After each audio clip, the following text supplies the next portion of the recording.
Bonjour, bonjour. L'épisode de Mon Jardin Nature, enfin plutôt la suite.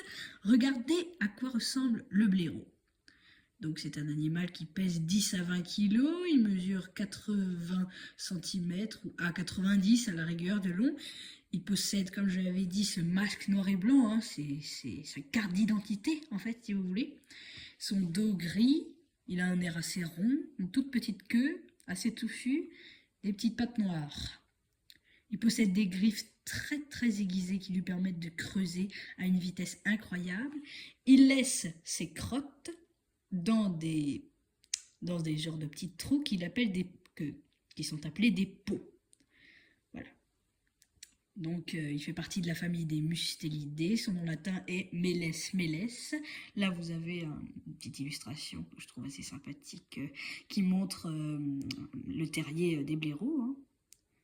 Voilà. Il sort principalement la nuit, mais bon, s'il n'est pas trop craintif, ça lui arrive parfois d'aller chercher sa nourriture pendant la journée. Voilà. Vous pouvez observer cet animal assez incroyable. C'est grâce à un livre que j'aime beaucoup, Balade nature en Alsace. Et donc le blaireau ainsi que toute la famille des Mustelidae que je vais vous présenter aujourd'hui. Donc nous avons en premier lieu, petit carnivore, les Mustelidae, la martre. Martes martes, elle pèse 800 grammes, parfois jusqu'à 1,6 kg maximum qu'on a trouvé.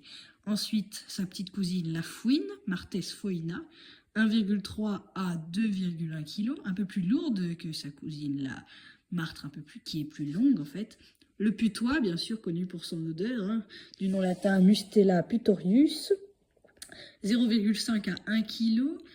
Il mesure 45 à 65 cm et il est reconnaissable lui aussi à un masque sur son visage, un masque de brigand comme on l'appelle. Il raffole des lapins et des crapauds surtout également.